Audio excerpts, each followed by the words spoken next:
नमस्कार मित्रों, हमारे चैनल अद्भुत ज्ञान सुविचार में आपका स्वागत है। मेरा नाम प्रवीण है।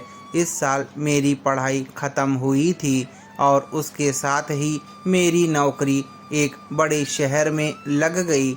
मैं पहली बार गांव से दूर शहर में रहने के लिए गया था, जहां मैंने किराए पर कमरा लिया था।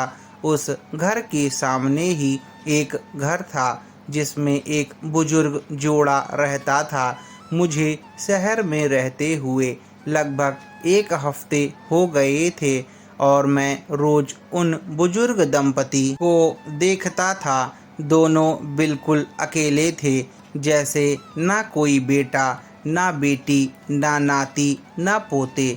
मुझे ये बात बहुत अजीब लगी कि इन बुजुर्ग का कोई नहीं है। ऐसा नहीं हो सकता, ज़रूर कोई तो बात होगी। दरअसल मैं एक संयुक्त परिवार का सदस्य था, इसीलिए मुझे अक्सर उनके बारे में विचार आते रहते थे। मुझे देखकर बुरा लगता है, इतनी उम्र होने के बाद भी उनकी देखभाल करने वाला कोई भी उनके साथ नहीं है। जब मैं सुबह ऑफिस के लिए निकलता था तो देखता था कि दादी अपने कपकपाते हुए हाथों से घर का काम किया करती थीं।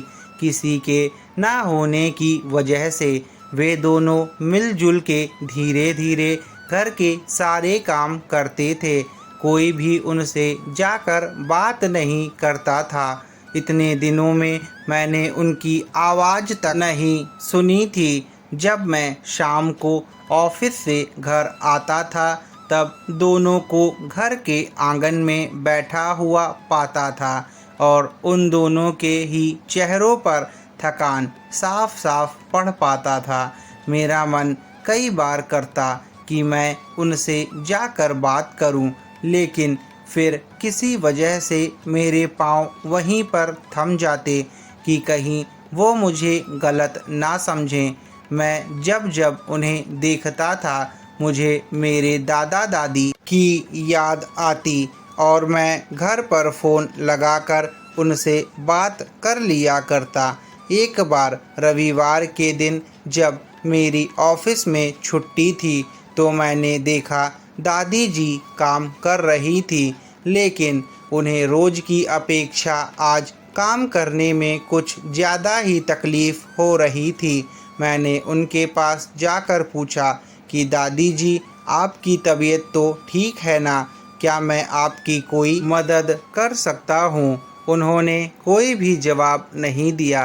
मैंने दोबारा उनसे पूछा, बताइए दादी जी, मैं क्या करूँ आपके लिए? उन्होंने फिर भी कोई उत्तर नहीं दिया। मुझे काफ़ी आश्चर्य हुआ। कुछ मिनटों बाद दादाजी वहाँ आए और वह भी कुछ नहीं बोले। मैंने ही बात को आगे बढ़ाते हुए कहा, मुझे लगा कि दादी जी की तबीयत खराब है, इसलिए मैं यहाँ आपकी मदद करने आया हूँ। बताइए मैं कैसे आपकी मदद कर सकता हूँ? दादाजी इशारों से मुझसे बातें करने लगे। उन्होंने इशारों से मुझे बताया कि दादी जी सुन और बोल नहीं सकती। उन्होंने यह भी बताया कि वह खुद भी बोल नहीं सकते, वह सिर्फ सुन सकते हैं, मेरी बात समझ सकते हैं। उन्होंने इशारों से दादी से कुछ कहा और दादी ने मेरी तरफ देखकर मेरे सर पर हाथ फेरा। मैं उन दोनों की तरफ देखता ही रहा और न जाने कब मेरे आँखों से आंसू बहने लगे। उस दिन के बाद जब जब मुझे समय मिलता मैं उनके पास चला जाता। वह मुझ पर बहुत प्यार बरसाते। अब तो मुझे उनके इशारे की मीठी भाषा भी बहुत अच्छे से समझ में आने लगी थी।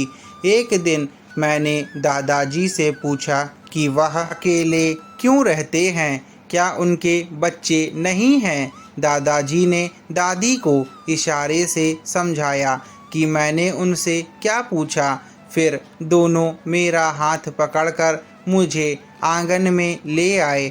और अपने आँखों के आंसू पोंछ और उंगली का इशारा करते हुए मुझे एक साइकिल दिखाई। साइकिल देखकर मैं समझ गया कि उनके परिवार वाले उन्हें छोड़कर जा चुके हैं और अब उनके हिस्से में केवल यादें ही बची हैं। उन्हें रोता हुआ देखकर मैं भावुक हो गया और उन्होंने मुझे गले से लगा लिया और वो अपने दिल में बसी पुरानी यादों को सोच के रोने लगे। दोस्तों, यह सिर्फ कहानी नहीं है, यह कई सारे बुजुर्ग लोगों के जीवन में घटित घटना है। दोस्तों, आपको कैसी लगी ये कहानी हमें कमेंट में ज़रूर बताइए और अभी तक आपने हमारे चैनल अद्भुत ज्ञान सुविचार को सब्सक्राइब नहीं किया है तो सब्सक्राइब करें और बेल आइकन को दबाना ना भूलें।